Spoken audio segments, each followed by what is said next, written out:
Wewe umepanda ndani ya gari, akaja mtu mwenda simu tu. Wewe mwenyewe unaumwa na tumbo kweli kweli. Tumbo linakuuma, manake unavyojua tumbo linavyouma saa nyingine kuna tumbo ambayo inauma, unavyojua. Sasa akaja mwenda simu katika gari akawa anasema maneno ya hovyo tu. Anayeumwa na tumbo kama anaharisha dawa yake achukue, kuna mtu unaitwa mbaazi au kamue alafu anywe. Unaweza kuona mimi si ndo naumwa na tumbo mimi. Penginepo Allah kamtuma mwenda azimu huyu manake asema maneno hayo. Haraka kuja fanya nini? Niandike. Kama una kalamu utaandika.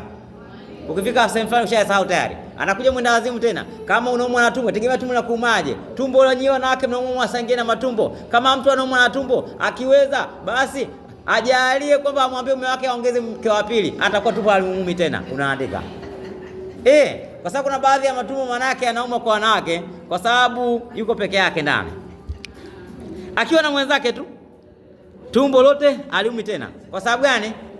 Kwa sababu mfumo wa kuumwa na tumbo wakati huo utakuwa ushakwisha. Umekwisha kivipi?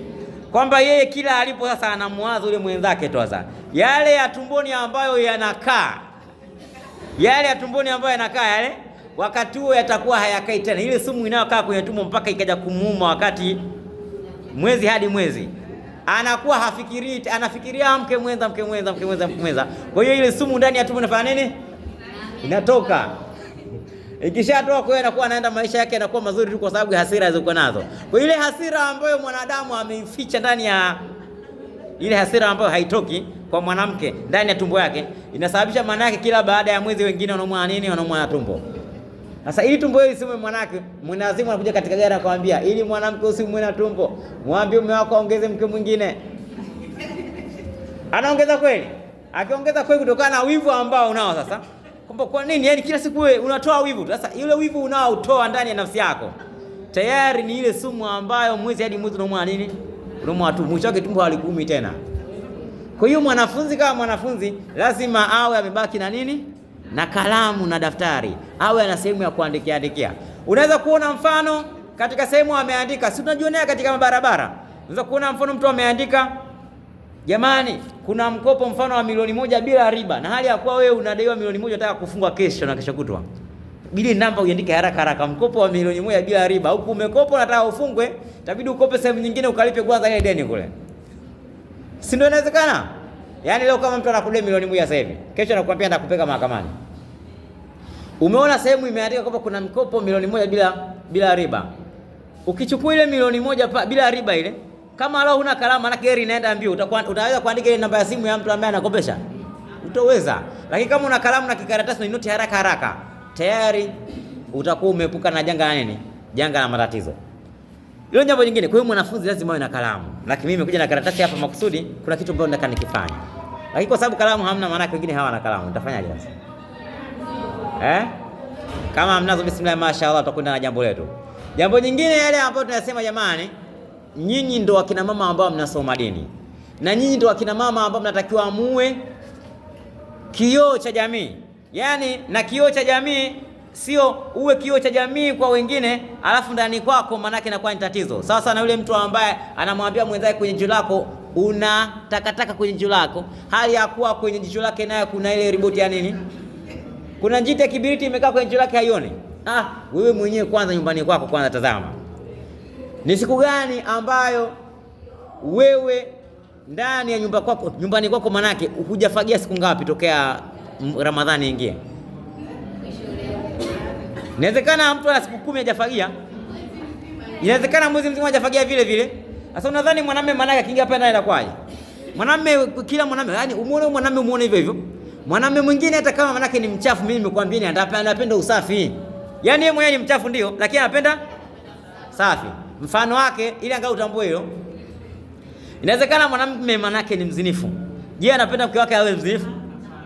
Kama hapendi, jua kabisa kwamba ndio hivyo kwamba yeye ni mchafu lakini hapendi nini? Hapendi uchafu. Inawezekana mwanamume hapendi kuoga lakini anapenda kila mara akifika bafuni akute kuna sabuni. Siku ngapi wewe ambaye kwamba hujaweka sabuni bafuni kwako? Inawezekana mwanamume akaingia kaoga bila sabuni vile vile. Inawezekana, yote inawezekana. Akaingia bafuni hakuna sabuni. Sasa ataamua afanye nini manake? Wewe ni waziri wa mambo ya ndani. Waziri wa mambo ya ndani anatambua kabisa kwamba pale ndani kwake kunatakiwa kuweje? Kuna sabuni. Anatakiwa mwanamke aweke sabuni bafuni? Kuna mswaki mwanamke atakiwa aweke haki kwamba kuna mswaki bafuni. Kuna habari ya dawa ya meno anatakiwa hakikisha kwamba kuna dawa ya meno bafuni. Kuna kikopo cha kuchotea maji ya kuogea anatakiwa hakikisha kwamba kama hakuna bomba ya juu anatakiwa hakikisha kwamba kuna kopo la kuogea. Lakini unaweza kuona kopo iko vile vile bafuni, anaingia mwanamume hakuna kopo. Wanafanya hivyo wanawake, wanafanya. Sasa huo usulubu huo mwanamama ambaye amekaa darasani, usulubu huo katika maisha yake hanayo.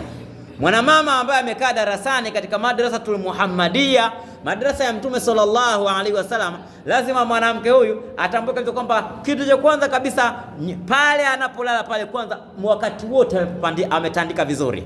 Pale anapolala kwanza, wakati wote kitanda chake ametandika vizuri. Sio kwamba unetandika shuka umetandika leo ina wiki nzima maana yake haijafuliwa. Kuna watu hao wapo, shuka mwezi wiki nzima haijafuliwa. Sisemi wiki maana yake na kuoneni huruma. Inawezekana mwezi.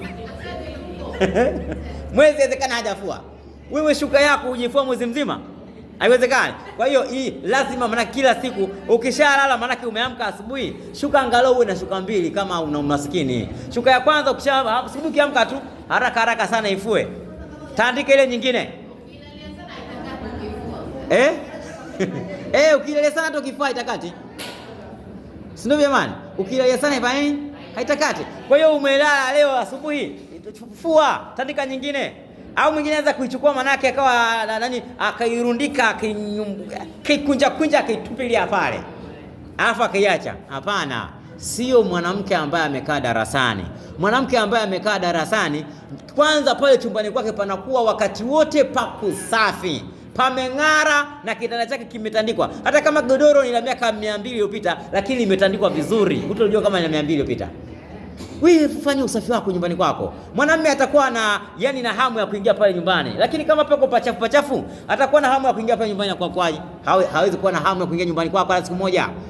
Jambo jingine, baada ya kushakuwa umetandika nyumbani kwako vizuri, kila siku hakikisha umefanya hivyo. Hakikisha kwamba nguo za mume wako kama ana nguo 3, 4, 5 za rangi tofauti, hakikisha kwamba kila siku nguo zake unazifua na kuzipiga pasi, unazitundika. Yeye mwenyewe achague kwamba anavaa nguo gani. Sio unamchagua kwamba leo vaa hii. Vaa hii. Usimchagulie kwa sababu mwanamume lazima utambue kwamba ana akili tofauti na wewe unavyomdhania. Ana akili tofauti na unavyomdhania wewe, mwanamume huyo. Mwanamume yeye mwenyewe anajua kama mimi Jumapili nikivaa nguo fulani mimi nikienda kazini napata pesa. Akili zao hizo. Nikivaa nguo fulani mimi nikienda sipati pesa. Sasa yeye ameweka akilini mwake kwamba nikivaa nguo nyeupe mimi nikifika napata pesa. Basi mimi kila siku mimi ngoja nivae nguo nyeupe. Kwa hiyo zile nguo zake zote wewe zitundike tu hapo, mwenyewe atachagua kwamba afanye nguo gani. Naam. Wengine tumefundishwa kwamba mume wako lazima umwandae. Naam. Sasa hatuombei, akishapata ajali huko amevaa nguo ambazo sijamwekea mimi si mtihani. Hapana. Yaani hiyo ajali maana kama ni ajali hiyo ipo. Naam. Hiyo ajali kama Allah alichokiandika, anasema Mtume sallallahu alaihi wasallam, ma aswabaka lam yakun liyukhti'aka wa ma akhta'aka lam yakun liyusibaka. Kilichokupata wewe hakikuwa ni chenye kukukosa, na kilichokukosa hakikuwa ni chenye kukupata. Vivyo itakavyokuwa. Lakini mwanadamu katika usulubu wa akili yake ana mtandao ndani ya kichwa chake. Mtandao huo maana yake unamsomea kila siku nyakati na muda. Kwamba leo nimevaa nguo hii nimeenda kazini nimepata vizuri. Na leo nimevaa nguo hii nimeenda kazini nimepigwa makofi kule. Anapigwa makofi waseme tu. Lazima unake mtambue hilo. Au nimevaa nguo hii nimeenda nikafanya kazi lakini nikaanguka, au nimejikwaa njiani. Yote haya yapo. Sasa anaamua kwamba basi mimi bora nivae nguo fulani hivi. Na hayo manake yapo katika jamii za wanaume, kwamba ana mtandao katika kichwa chake kwamba anajua kadha. Sasa wewe mwekee nguo zake zote, mfulie nguo zake zote ziweke hapo. Yeye mwenyewe atajua kwamba mimi nivae nguo gani. Lakini umemwekea nguo moja hapo, nguo moja hiyo umemwekea nguo moja mpaka zote zimechafuka zote, ndio unaanza kuzifua. Itakuwa sio usulubu wa mwanamke ambaye ni mwenye kufaulu katika maisha yake ya ndoa. Ukijiona manake unafua nguo moja, mwanamume anatafuta nguo ya kuvaa haoni, jua wewe katika maisha yako ya ndoa umefeli. Hakika kama umefeli. Na ukijiona kwamba nyumbani unakwenda chooni, mwanamume anakwenda chooni, au hata wewe mwenyewe sasa hivi tambua, hebu uliza akili yako. Uliza memory ya akili yako, ufahamu akili yako na kumbukumbu. Je, kule chooni mimi nilipotoka, je, nimeacha sabuni ya kuogea? Je, nimeacha mswaki pale? Je, nimeacha dawa ya meno pale? Kama hujaacha mswaki wa kuogea, hujaacha sabuni ya kuogea, mswaki wa kupiga na dawa ya meno na sabuni ya kuogea, kama hujaacha, anza kujihutubia kwa sasa kwamba mimi ni mwanamke ambaye nimefeli, itabidi nijirekebishe. Sasa je, unataka kufeli, unataka kufaulu? Bila shaka kila mmoja anataka fanya nini? Anataka kufaulu. Kwa hiyo tujitahidini katika maisha yetu ndani, tudhibiti nyumba zetu. Jambo jingine, habari ya vyakula. Anawezekana ni ugali, lakini ugali huu una yale sijui inaitwa mabiti yale, si ndio hivyo?